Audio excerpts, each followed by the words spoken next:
the creation. This is how the beginning of everything happened. God created the universe and everything in it in 6 days. After God created the earth, it was dark and empty, and nothing had been formed in it, but God's Spirit was there over the water. Then God said, "Let there be light." And there was light. God saw that the light was good and called it day. He separated it from the darkness, which he called night. God created the light on the first day of creation. On the second day of creation, God spoke and created the sky above the earth. He made the sky by separating the water above from the water below. On the third day, God spoke and separated the water from the dry land. He called the dry land earth, and he called the water seas. God saw that what he had created was good. Then God said, "Let the earth produce all kinds of trees and plants."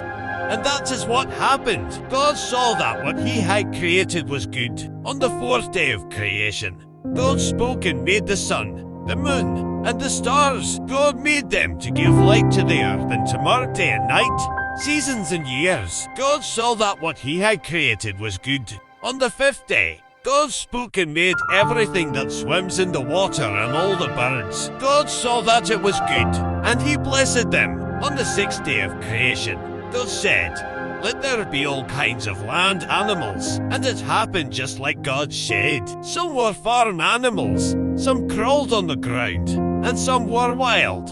And God saw that it was good. Then God said, "Let us make human beings in our image to be like us. They will have authority over the earth and all the animals." So God took some dirt, formed it into a man, and breathed life into him. This man's name was Adam. God planted a garden where Adam could live, and put him there to care for it. In the middle of the garden, God planted two special trees, the tree of life and the tree of the knowledge of good and evil. God told Adam that he could eat from any tree in the garden except from the tree of the knowledge of good and evil. If he ate from this tree, he would die. Then God said, "It is not good for man to be alone."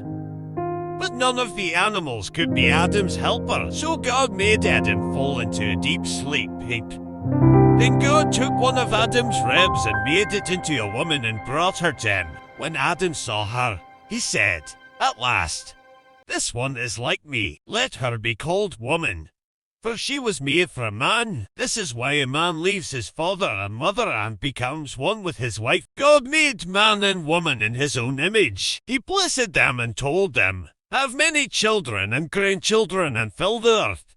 And God saw that everything he had made was very good, and he was very pleased with all of it. This all happened on the sixth day of creation. When the seventh day came, God had finished his work. So God rested from all he had been doing. He blessed the seventh day and made it holy, because on this day he rested from his work. This is how God created the universe.